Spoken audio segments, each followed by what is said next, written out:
All right, you guys, we are going to go ahead and call this meeting to order. This is the NAACP Amarillo Branch Community Meeting, and in the spirit of being February, we wanted to have a conversation about the state of Black America.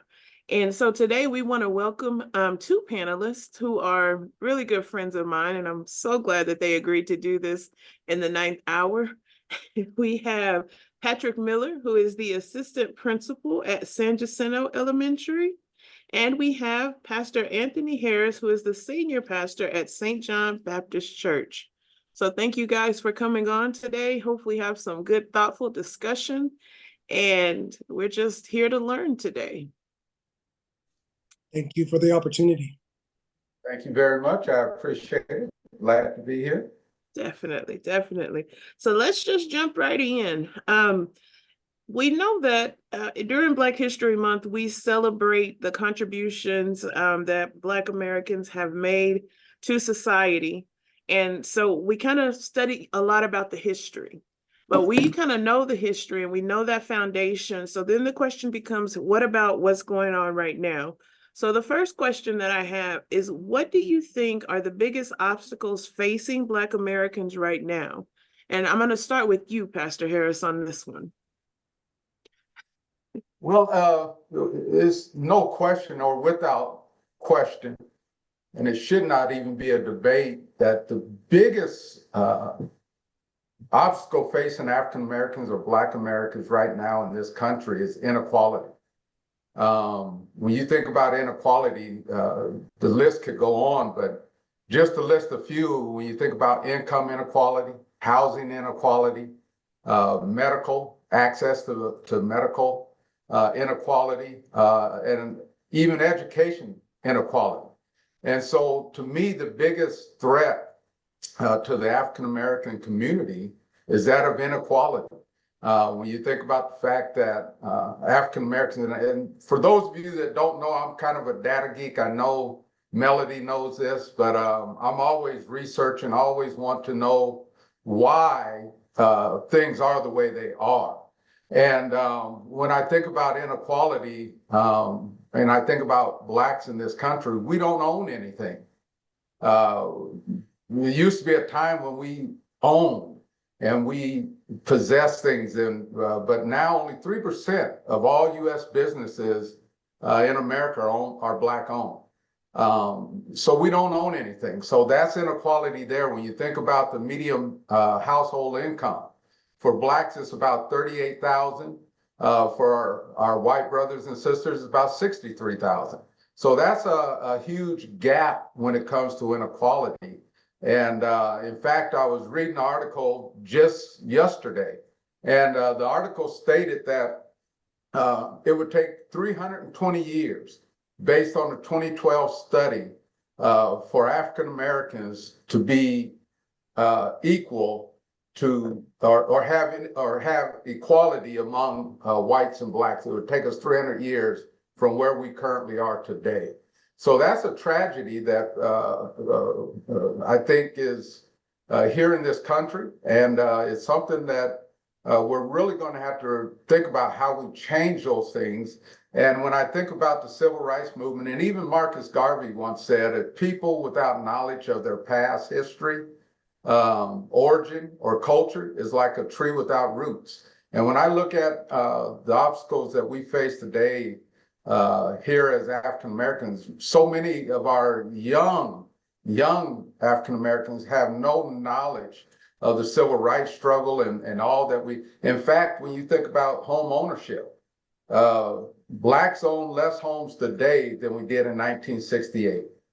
And so those are tragic. That's tragic. And I was thinking about Dr. King when you asked me to do this, Melody, about an hour and a half ago. And I thought about some of the signs they had back then when they were protesting at the height of the civil rights protests. And one of the signs was, don't buy where you won't be hired. Mm. And so we don't buy from ourselves, even from when you think about inequality. I thought about the power of the dollar and the power of the spending that we have. And back then, one of the things they did was they took the Black dollars from Congress and held on to it. And that's what brought the bus boycott to an end. When you hit people in their pocketbook, they tend to listen. And right now in Black America, as of last year, the end of 2023, we have a 1.6 trillion Black spending power. Yet our net worth declined by 14%. That's a tragedy. How does that happen? So we have a lot of obstacles to overcome. When you think about, and some of it's our own doing, because when you think about spending, the dollar in the Black community stays in the Black community for a total of 6 hours. We can't build net worth when our dollar doesn't stay in our community. We can't build equality when our dollar leaves within 6 hours of us getting it. It's gone out our community. That's a problem. Compared to Jewish Americans, it's 20 days. Wow. Hispanics is almost 30 days. They keep their dollars in their community. And so that's where I'll stop there because I could talk all day. But I'll stop there. Go ahead, right. Mr. Miller. No, thank you, Pastor Harris. I mean, appreciate the statistics you were able to present. I think those absolutely cannot be ignored. Those are serious factors affecting African Americans. I think one of the greatest obstacles affecting us today would be the voter suppression efforts throughout our state, unfortunately, and widespread throughout the United States of America. The fact that we cannot simply do a reauthorization of the Voting Rights Act is simply shameful. When we look at voter apathy as it exists currently, I mean, Texas Tribune reported that in 2020, the primary statistics for Potter County showed that about 22% of the eligible voters in the county of up to 55,000 participated. Far less of those were African Americans. In Randall County in 2020, in that primary election season, you only had about 28% of the voters turn out of an even higher amount of eligible voters, much less, far fewer were African Americans that participated. One could say, yes, voter apathy is one of the causes, but why are voters so apathetic? When there are more barriers, since we've seen, at least in 2014 in the state of Texas, when the voter ID laws came to fruition, we've just seen a rapid, precipitous decline in persons of color, having interest in voting and having the ability to vote. The barriers that exist, whether you have the widespread closing of the voting centers, confusion regarding where those vote centers are, the fact that you have to have identification. A gun license can count, but a college ID cannot. I mean, it's really not hard to see why voters feel like they have barriers to the franchise. When you also consider the fact that those who have already served their time, they paid their debt to society. There's confusion regarding their voting status, and if they try to go out there and register to vote, so many barriers exist. I mean, without voting, without exercising that most sacred, most fundamental rights that we have as Americans, you're not going to see the type of change that needs to occur within a neighborhood, within a community, within a municipality. So we have to try to do our best to educate voters, to inform them of what is required. I mean, because we're not going to be able to change the laws unless we change the persons that are representing us. And they're not going to hear us and care about our voices unless we show up in mass droves to the vote centers on those election days, whether it be throughout a primary season or general election season, most importantly through a local municipal government election. So it's high time that we, really promote the voter outreach and voter education efforts. And it's really incumbent upon us to ensure that we remain aware of all of the factors that stand against us as obstacles so that we can turn those obstacles into opportunities for us to succeed. Definitely. Thank you both for dynamic answers on that first question. I don't know where we go from there. That was good. Yes, the inequality, we have got to address that, and we have got to give people back encouraged to vote. I think if people don't vote, then they don't have a voice. And I think that until we realize the value of the dollar, I think that's what it all goes hand in hand. The people who continuously get elected into office are those that have the money, right? And so until we start, I mean, it's what comes first, the chicken or the egg? Do we get elected, or do we believe in the value of our dollar? And I think that we need to do both at the same time in order to get one to the other. All right, Patrick. So next we're going to move on to the next question. What role does education play in the progression of Black Americans right now? I am so appreciative of the fact that you posed that question. Oh, I mean, it's often said, and ad nauseum, that education is a great equalizer. It truly is. I mean, education can provide opportunities to lift a person from generational poverty, which can provide them with the opportunities to create generational wealth once they are established in their careers and they have purchasing power, and they can actually have the economic vitality in order to support their family and their posterity. So it's very important that we eliminate those barriers that exist in education. What I am most proud of is here in Amarillo, which is known to be a conservative hotbed, we have tuition-free college. At Amarillo College, you have the opportunity through the Thrive Scholarship offered to all 4 major Amarillo Metro schools, high schools. Those graduating seniors, if they meet those criteria, have the opportunity to receive a post-secondary education to 60 hours or 3 years, whichever comes first for that individual. And they have the opportunity to then become active, productive members of society.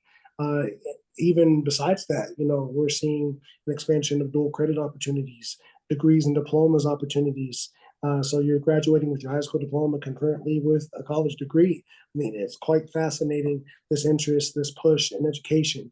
The Texas Higher Education Coordinating Board actually, I believe it was back in 2015, 2016. I may be wrong on that exact time span, but I know about the time that I was elected to the Amarillo College Board of Regents, the Texas Higher Education Coordinating Board decided to create this initiative to see to it that 60% of Texans aged 24 through 35 would have the opportunity to have a college degree or certificate by the year 2030.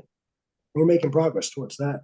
And even if we start locally, Amarillo College went from measly 28% to approximately 58% of college graduates during the time that I was blessed and privileged to serve alongside some active members who were really engaged and seeing to it that Amarillo College was making the change that was necessary for our community. So we see that the massive impact that is being made to ensure that education lifts people up. At Amarillo College, I mean, to brag on Amarillo College again, your employer, Madam President, for a fact that there are people who have paid their debt to society who now want to have an education. They know that they can go see you. They know they can go to your department. They know they can go to Amarillo College, and they're not going to be turned away. The adult education program ensures that those adults have the opportunity to earn their GEDs, and then they fast track them directly into a college degree or certificate program. We know the success rates of that. Part of the reason why Amarillo College is the #1 college in the nation is because of those efforts, and the Advocacy and Resource Center, which ensures that you're meeting those wraparound service needs. It's not always about academics. Sometimes these individuals have barriers that affect their ability to pursue a post-secondary education, whether it be childcare or other social services that are needed. I mean, there are myriad ways that we can reach people. And even with that, I'm not saying that we're meeting all of those needs, but we are striving to ensure educational equity. And I do believe in doing so, we're going to have the opportunity to see many more persons of color actually possess a post-secondary certificate or degree. Thank you so much for that answer. And Pastor Harris, the same question. What role does education play in the progression of Black Americans right now? So I would approach it from again, thinking about Black History Month and the founder of Black History Month, Carter G. Woodson, and his book he wrote, The Miseducation of a Negro. And in that he speaks about how we have to, in order for us to obtain equality, we must begin with our history of educating our young African-American kids and more importantly, society as a whole, about the truth of the struggle that we have had over the centuries and throughout slavery, to be educated. And that we have to fight to be able to learn to read and to have access to the necessary tools to be educated, that we can be able to be successful. And so when you think about inequality again, and you think about what we have gone through, until we have a grasp of our history and what we've had to overcome to be where we are and to be as successful as we are, we're limiting our kids. The other thing I would say about education is that when we do not put a value and have a high value on education in our homes, we see more chances of poverty existing, incarceration. Most men and women who do not have an education that is able to provide them with a quality job, living wage paying job, often find themselves not only in poverty, but oftentimes find themselves in prison, incarcerated. And so I would say if we're going to progress, if we're going to get where we want to get as a Black community, as a Black race, education must be valued, and we must start with our history. We've got to tell our history. We've got to incorporate our history.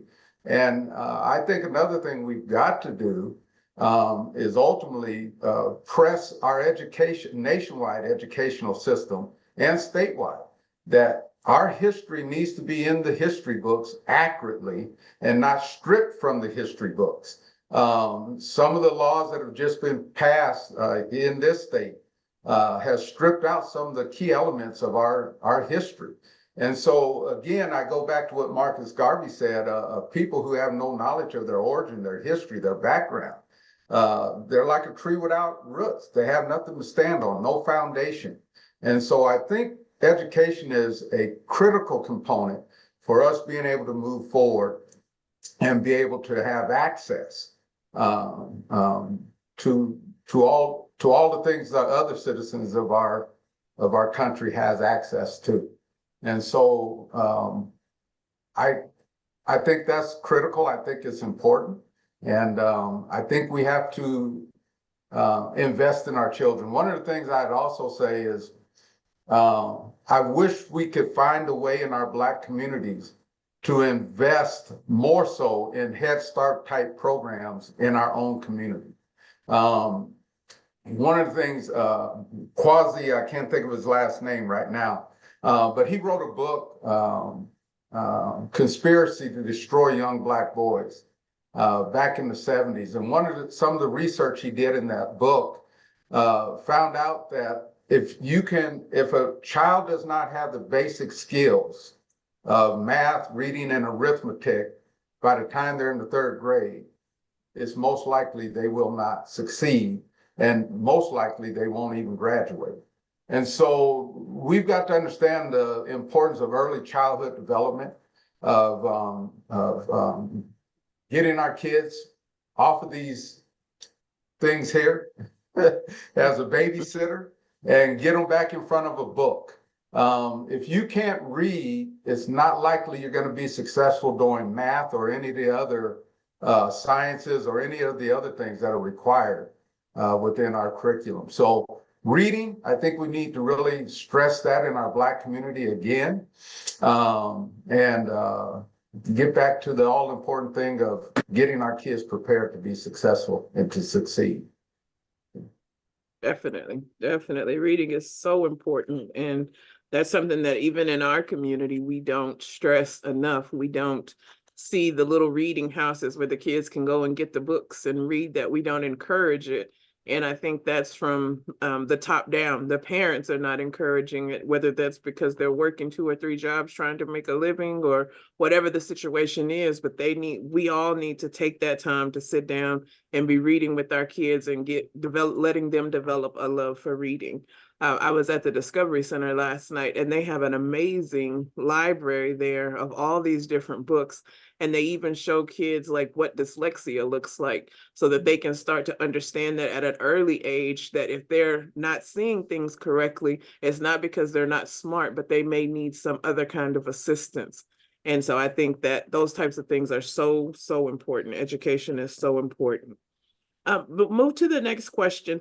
Why are so few Black Americans taking the time to vote? And we've kind of touched on this a little bit, Patrick, but I want you to talk specifically about why you think that we have this apathetic, people are just not going out and voting. Is it because they don't care? Is it because they feel like their voices are not going to be heard? Explain to me, what do you think? So no, that's an interesting question because I think there are multiple answers. So there's never like a panacea to address this. Are there some people who simply don't care? Yes, but we're talking about a very small percentage of those who choose not to vote. I think there are some who simply are not aware of the frequency of elections. Because they don't necessarily get the mainstream attention, and you're not seeing those, advertisements or yard signs that are pertinent to them. And then you have the high frequency of the fact that there are always elections. So people kind of tune those out because they get sick of the mudslinging and the viciousness, vitriolic remarks from candidates in those campaigns. And then on top of that, they don't feel like their voices are heard because oftentimes people are either talking over them, think that they're smarter than the voters, or they don't actually take the time to listen to those concerns to have them addressed. You have a high need for African American and persons of color to be represented. They just simply may not know what it takes to go out there and wage a successful campaign.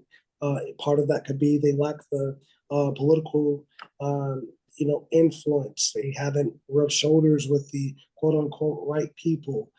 They don't necessarily have the economic ability.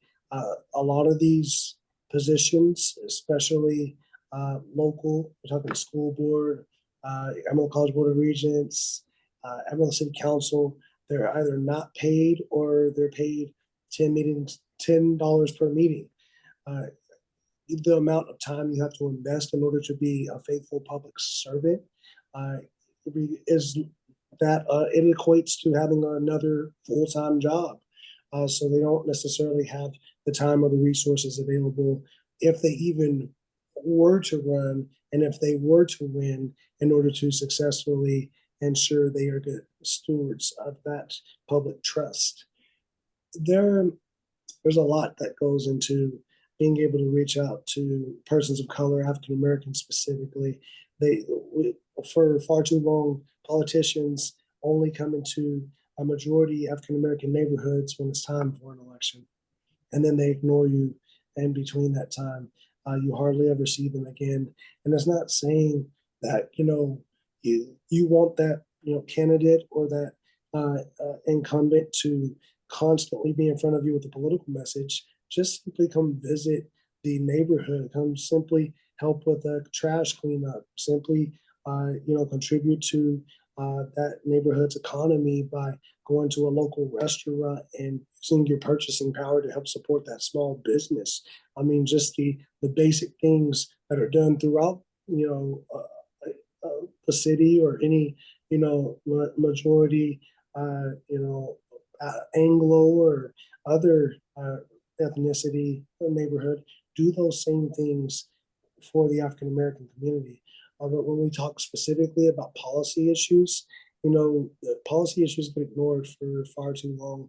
And, it's as if the candidates are afraid to talk about the issues about most concern to African Americans, whether it be education or, economic opportunities, whether it be criminal justice reform or just any issue. It's like it's taboo, and it shouldn't be, because Black history is American history.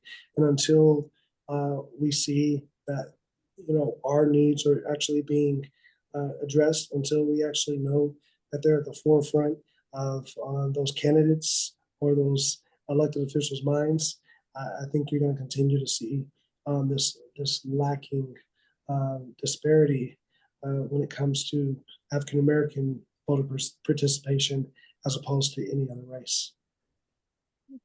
Thank you, So Ambassador Harris. I Oh, would go ahead. pick that up, and I believe the number one and what I hear most often why Black America is not interested in voting is nothing changes. They continue to see laws stacked against them, laws that do not benefit them. Yet they see politicians getting wealthy, getting rich, while them themselves continue to stay in poverty. Even from the medical, the lack of access to healthcare, the lack of access to property ownership, and all of these things that they talk about, yet they continue to see nothing change in their life. And so when you see nothing changing, it makes no sense to vote. Well, what am I voting for? And so I think when they lack knowledge of what their vote can do, and as Patrick said earlier, if you don't vote the right people in, well, then nothing ever will change. I think we also, when you have no understanding of your history, many of us don't even recognize and realize that there was a time that we had a larger voice really in politics, especially at the start of Reconstruction, and back even shortly after Civil War. There were many African Americans that were filling the jobs of senators and congressmen, and they were getting things done. And but when you talk also about voter suppression, Patrick, voter suppression is not something new. That's a concept that started way back, whether we know it or not, way back in the 1700s. In fact, about 1712, when you go way back there, and some will tell you even back in the 1600s, when Barbados and some of the islander countries were writing strict laws about voter suppression and things of that nature. So when we don't know the history of our own history and how vital a role we have played in society when it comes to voting, when it comes to being politicians and helping to craft and shape things. The other thing we don't do is we don't put pressure on our politicians like we once did. I say this all the time about a lot of our, and I know I'll get in trouble, but I don't care. But when I think about many of those who call themselves civil rights leaders today, and I always ask the question, what have you done? What have you gotten done? You see, to change things, it requires you being willing to sacrifice your life. And I think about the Dr. Kings and what they did back then. They march, they protest, they put pressure on Congress, they put pressure on presidents, they put pressure on our Senate. And they got the Voting Rights Act changed, they got the housing, they got the Civil Rights Bill passed. They were willing to put their life on the line. And so until our young Blacks and Blacks alike begin to see something change for their good and for their benefit, that benefits them, that gives them a better quality of life, they have no incentive to want to go out and vote, because all they continue to do is hear promises while at the same time continuing to see the same old thing year in and year out. And so I would say that few African Americans are taking voting serious, or many don't take it serious because they don't see anything changing. They continue to see the same thing going on, from criminal justice to everything else in between, high incarceration and all of those things. So why vote? Both powerful, compelling arguments, and I completely agree with each one. I think we feel like we can't hold them accountable because they've been elected to this position, and if they were elected, then they must belong there. And we forget that we continue to have to advocate for them to do the job that they were elected to do. So definitely great conversation. Pastor Harris, I'm going to go with you with this one. What is the importance of healthcare coverage for Black Americans? So healthcare coverage is critical.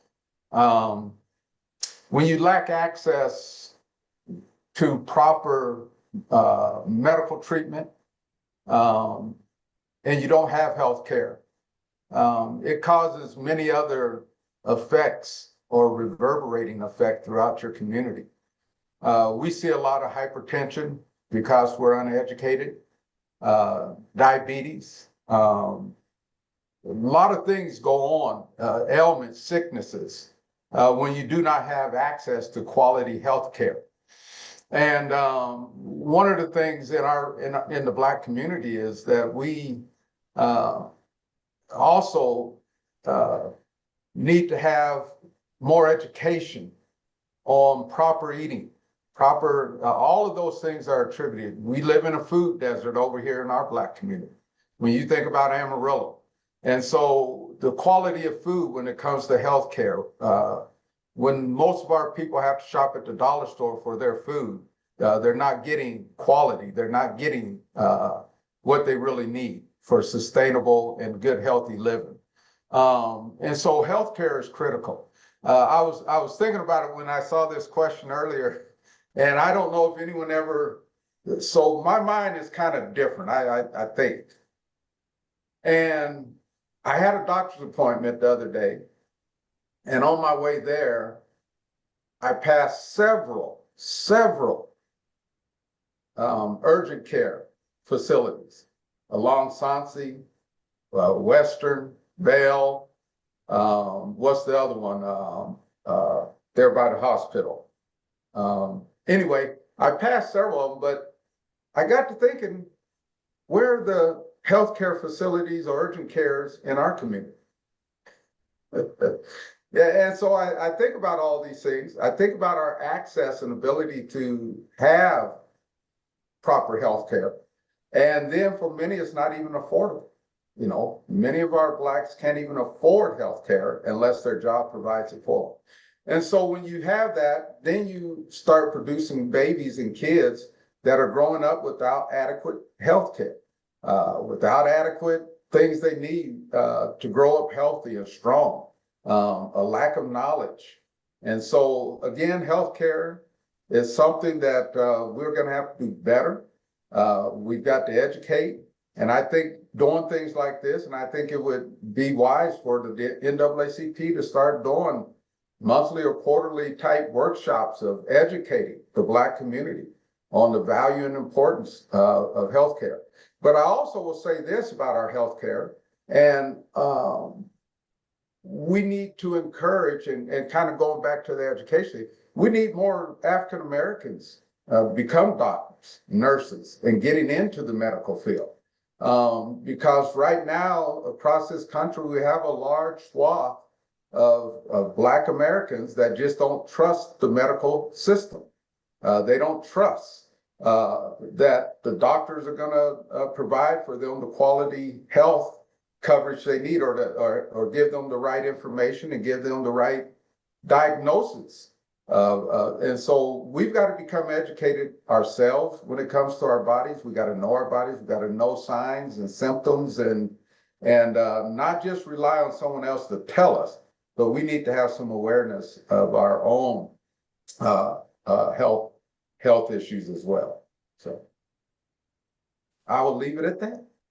Okay, thank you. And Patrick, same question. Yes, so I ditto. I echo those.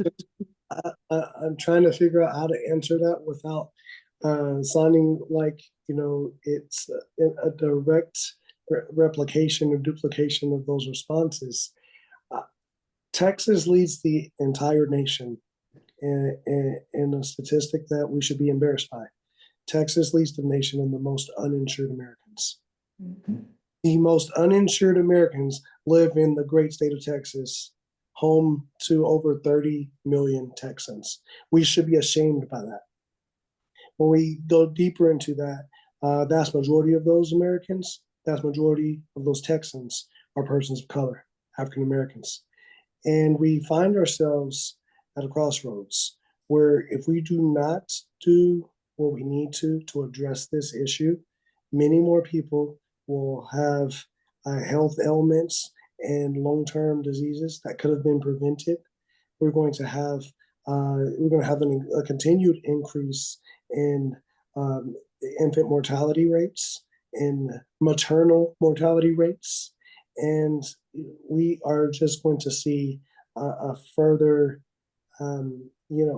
almost disappearance of the African American population from this great state of ours, and that's going to have a very cataclysmic effect on the rest of our nation. So we really need to do our best job ensuring that people know about preventive screenings, about the importance of having a primary care physician, about having access to insurance. If you don't have insurance, then the emergency room becomes where you seek that medical attention. And as Pastor Harris said, for many of our African Americans and persons of color, they inevitably have to go there because that's the closest option. There's not a standalone Care Today, Care Express, whatever you want to call it, that's close to them. And then who hurts besides that individual? It's the taxpayer who has to bear the burden of that cost. So we're really hurting ourselves and hurting our community when we don't have healthcare coverage. But we should be ashamed of the fact that Medicaid is not available to the extent that it should be. For over a decade, that fight has been waged, and the state of Texas continues to ask for different extensions and different parameters to go without the expansion of Medicaid, when this entire time the federal government could have been covering 90% of that cost had we decided to just expand Medicaid in the first place. We do need to have a single payer option. We do need to have Medicare for all who want it. We do need to have decrease the age of eligibility for Medicaid to Medicare to at least 50 years of age, or maybe even younger. I mean, there are various options to look at across the board. It's asinine of the United States of America to be one of the greatest nations on earth, but one that lacks, the type of healthcare coverage for citizens. We should be the top. There's no reason why we shouldn't be. All of our American ingenuity, and if we want our people to actually be productive in their workplaces, we want them to show up to work. We expect them to show up to work. Sometimes if they have an illness, we need to do better by them and ensure that they can get the proper health care that they rightfully deserve and absolutely need. Definitely. Again, great answers, you guys. We have one more question, and then I'm going to open it up to the members everybody's on the Zoom if they have questions. So this one, we're going to start with you, Patrick. We're going to, the question is, explain steps that can be taken for Black Americans to reduce the unemployment gaps and prepare for generational wealth. And I think we've kind of touched on that just a little bit earlier, but if you could kind of expand on that a little bit. No, I appreciate the question. I think, we teach the value of work. And, besides that, we go deeper. We actually have to remember, African Americans had, great control over the economy of the South for centuries. And, without us, the agrarian economy, which was the rival of the world, would not have been as productive as it was. Surely it was because of the evil that existed at the time, but we took that and we started to develop our own independence. And we took that and we were able to have sustenance farming opportunities and standalone African American owned farms and ranches, which we've obviously seen a decline of those across our state. But when we look at the fact that there's 134 counties that are rural, considered rural in this state of ours, we have an opportunity there to try to train our young people on the entire farm to market process, so they can actually know how to grow vegetables, how to care about produce. And it goes back to what Pastor Harris said about addressing this rapid increase of food deserts that exist by ensuring that we have community gardens, by ensuring that we have perhaps community market spaces that are available so that you can have fresh produce. That is going to help ensure people are healthy. It's also going to help create jobs. And then if you start developing within African American community the interest of trades, I mean, you think about a town not too far from here, Memphis, Texas.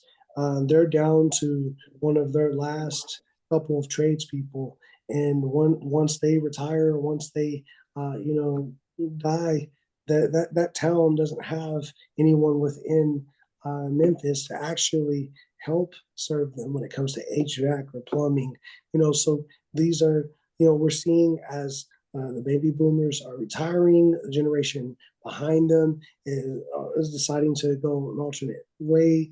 Like we have opportunities to try to, create jobs for African Americans and other, persons of color with an education.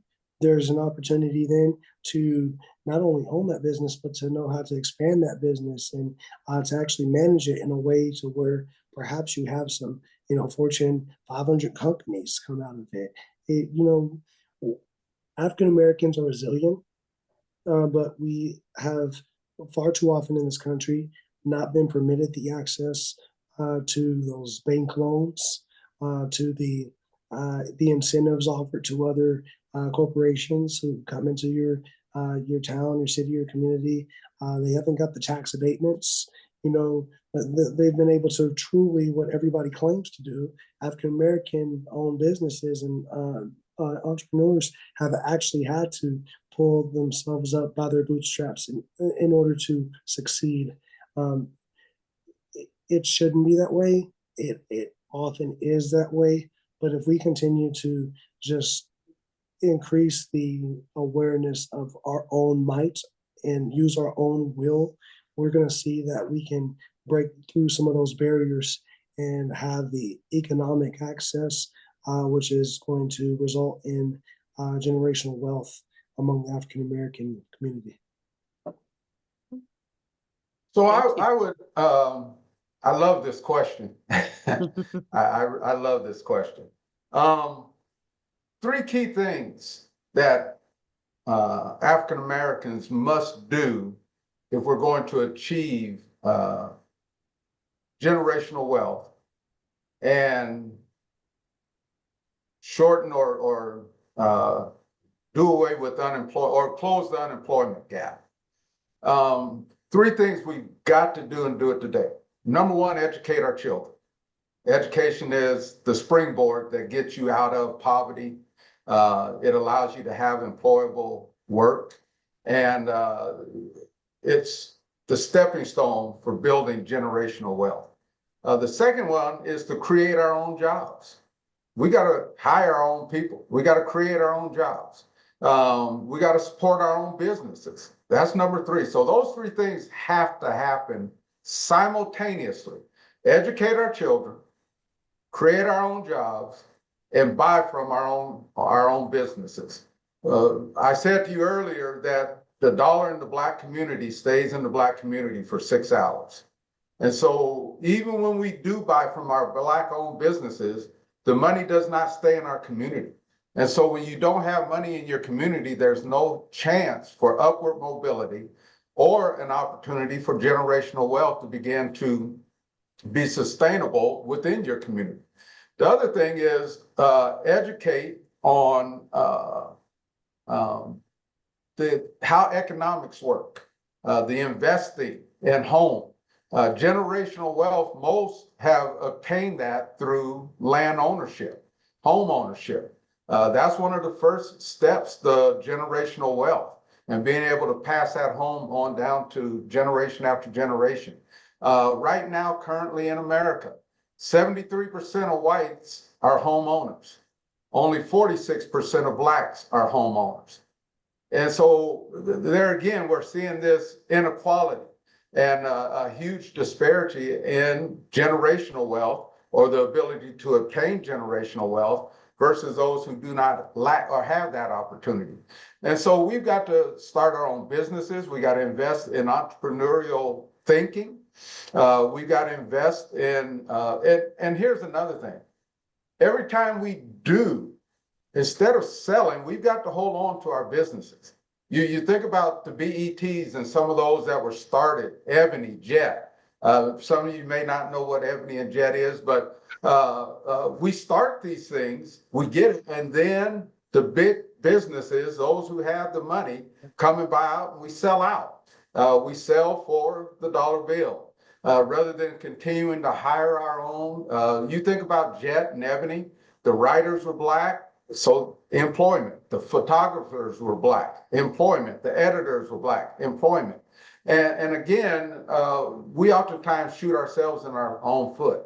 And so I would say that we need to educate our children, make sure they understand our history, that we have a rich history, that we do know how to do things. We know how to operate a business. We know how to be successful. We just have to continue to invest in our young people, preparing them for the future, preparing them to be successful, preparing them to understand that having your own business and investing in Black-owned business will help us to begin this process of climbing out of this hole. Because at the end of the day, if 320 years at the current pace of where we're going before we can be equal or have equality in this country, our grandkids, great grandkids, they won't see it. And so we've got to start now, start today. Again, number one, educate our children. Number two, create our own jobs. And number three, support our own businesses. And then and only then will we begin to see equality and see this generational wealth begin to develop in the Black community and the unemployment gap begin to shrink. Right now, we're just under 16% unemployment in the Black community. That's a tragedy. And that's as of today. I was just looking at that before I came on. And so we've got to begin to invest in ourselves and invest in our community. I'll leave it at that. All right. I want to thank you guys for a very thoughtful discussion today. I want to open it up to the other attendees. If you guys have any questions, we'll open it up for questions, and then we'll conclude everything with some announcements. All right, Jerry. I would like to have your thoughts on what we can do to push the current leadership out of the way to encourage entrepreneurship and development in really the whole community, but I would love to see just a fire start within the Black community in Amarillo to encourage tech innovation, because I feel like we have an open opportunity in Amarillo for that if we could put the right pieces in place. So what are those pieces, and how do we shove the resistance out of the way to make it happen?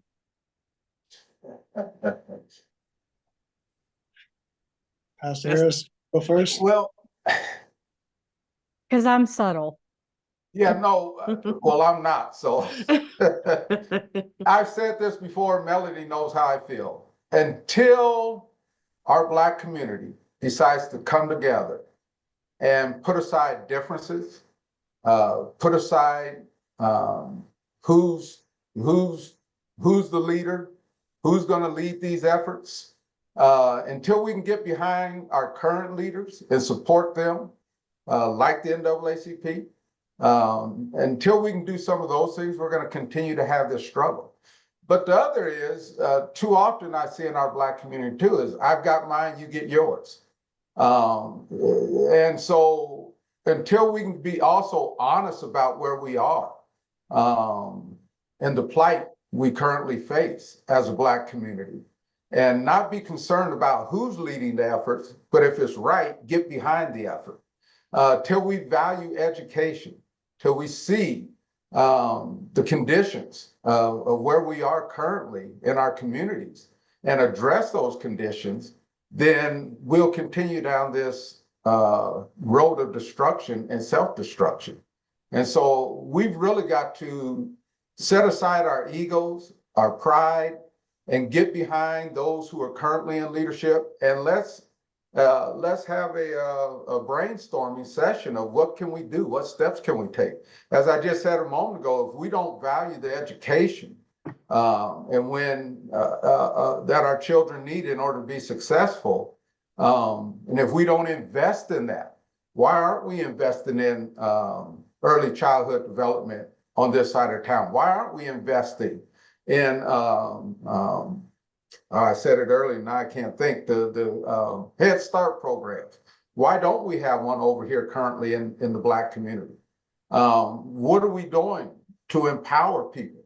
What are we doing to teach people how to be entrepreneurs? Micro businesses, small businesses, 3 or 4 people is the number one leading. 3 or 4 people in a business contribute more money to our economy than any other businesses in the country. And so until we understand that and understand the power of technology in that, and begin to invest in our young people and in our community as a whole, we'll continue in this destructive mode. That's my 2 cents. Thank you. Patrick, do you have any input? Yeah, I think I would only add to that, echo a sentiment of that early childhood education piece. I mean, 0 to 5 should be a priority. The first 5 years, whether we do so with partnerships with the Dolly Parton Imagine Library, whether we do so with, partnering with Region 16 and some private sector entities or organizations that want to be involved in the development of education equity within the African American community. We need to seek those opportunities.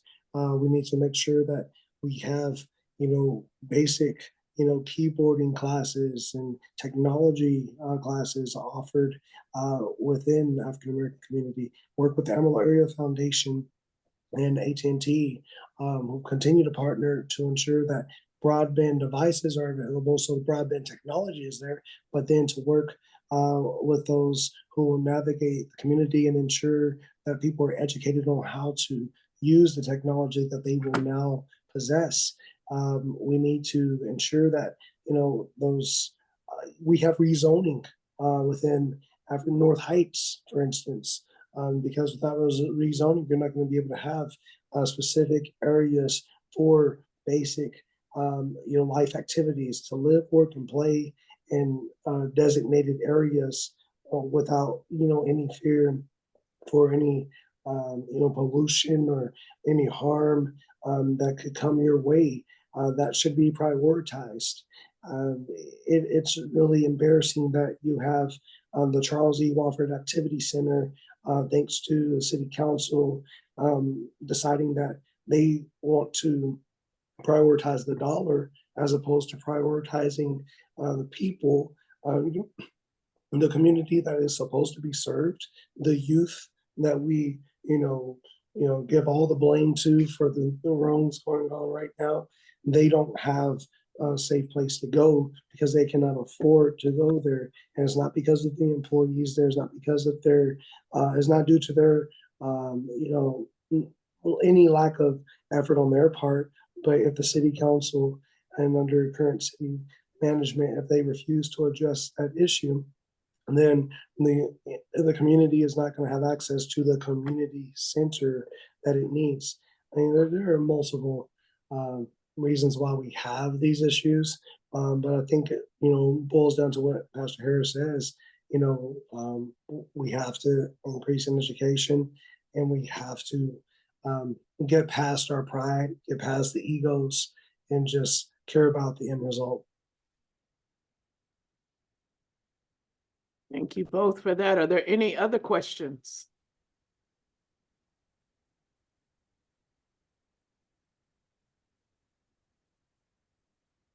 All right, seeing no other questions, we are going to finish up with a few announcements. Dr. Shanna put in the chat that there's going to be a candidates forum that's going to be on the 15th of February. It will be downtown at the Happy State Bank building. The doors will open at 5:30 and the event will begin at 6 o'clock. The NAACP is sponsoring their Black History Month program on February the 25th at the Culture Center from 1 until 4. We're asking community members to come in and read poems or talk about people who are influential in Black history. We'll also be selling brisket plates that day for $15, and then we'll have desserts. We also have local artists who are going to be there, and they're going to be having their artwork for sale. The Juneteenth pageant winners will be there just to kind of greet the community and things like that. It's going to be an amazing thing. Currently, the Culture Center is partnering with the Texas Ag Life. And so on February 15th and February the 22nd at the Black Historical Cultural Center, you guys can go and have a healthy meal. It lasts usually about from 12 to about 1:15. They show you how to prepare the meal, and then it's really good fellowship. And then on February the 29th, we're having a resource fair, and we're calling that Leap into Good Health, because that's Leap Year Day. And so it will be from 6 to 8. And so we have probably about 15 vendors who are set up to be there now. We're going to try and get with PCS and some of these other people who are helping with utility bills and get them in there to see if we can really bring the people and bring the resources to the community. All of these things will be posted on our website. The next Zoom call that we have will be March 16th. And it will be Women's History Month. So look for another thoughtful discussion. Going to have some great women on talking about business, talking about life, talking about how they do it all. And it's just going to be an amazing time. And lastly, I want Pastor Harris to talk about something that's amazing that I've made it halfway through already. And so I want him to share that with the group. You already got a copy? Yes. Oh, okay. Well, since you put me on Front Street, so many people don't know this. September 11th of this year will be 20 years that me and my wife's son was murdered through mistaken identity. And in 2019, God laid on my heart to write about the story of that loss. And I didn't do it then. I just kind of thought, I don't want to revisit the pain, the hurt, and all of that I had to go through. And so early part of last year, about January, God just started laying that your story could help a lot of people, and the importance of how you have to wait on him in the midst of tragedy and dark days, and how he'll get you through. And when I did the eulogy at my son's sermon, or the eulogy at my son's funeral, I preached a sermon entitled On the Other Side of Midnight. And I used Psalms 30:5, where it talks about weeping may endure for a night, but joy comes in the morning. And so I kind of do a journey of my life and history, what history teaches us. And I talk about three elements of facing tragedy and life in general, and how in life we have a prior to midnight where everything is bright, it's sunny, it's good, family's good, everything, you're happy, you're at peace. But then out of nowhere, a stone hits your heart, and the clear view you had of God and life and the happiness is gone. And that's the present midnight experience all of us go through. And then I talk about the post-midnight, when the sun rises again and we're able to move forward. And with each year, the joy that you had lost gets better and better. And so it's on Amazon. Waiting for the Other Side of Midnight is the title. And it's not a long book, only about 100 pages. It's an easy read. But nonetheless, I just talk about the journey that I went through. And so I'd appreciate it. Last week when it first went up, it sold out over the weekend, last weekend. So I was kind of shocked. But Monday they didn't have no more copies, but they're back in stock now. And so I would appreciate the support because of the rapid success. Amazon did move it up to, I don't know what all of it means, but it's an A grade, A+ something for content and material. And so I guess that's a good thing. So, but I would appreciate it. Get the word out, send it out, get it for Christmas, give it to somebody. It's just, again, about the struggle that I had and how I was getting ready to quit ministry. In fact, I told God, I'm done. I'm out. I checked out. But here I am, almost 20 years later, still preaching the gospel. So, but thank you, Melody. Thank you for purchasing. Appreciate it. Definitely. And Bill put the link to the book in the chat. If anyone is looking for that, you can just click that. It'll take you directly there. I want to thank you guys, Pastor Harris, Patrick, thank you for such enlightening, thoughtful discussion today. Thank you guys for being able to jump on at such a late notice. My friends are so amazing. So I just want you guys to know that I love you guys and I thank you so much. Thank you for everybody that took time out to tune in with us today. We are going to continue this format. We have decided that our community meetings, we're going to get more people if we do this virtually. And so we're going to continue to stick with these virtual meetings. There will be some meetings that we'll have face-to-face, but for now, we're going to tap into what technology has for us and see how many more people that we can touch. We will put this recording on our Facebook page, and we share it, pass it on, tell people to go like us, friend us, share it, love us, all the good things. And again, everything that we talked about, all the announcements will also be out there as well today. So if there is nothing else, thank you guys. Have a great day. It's going to snow tomorrow, so be safe and all the things. Thank you. Thank you. Love you all. Bye-bye. Bye-bye. Take care.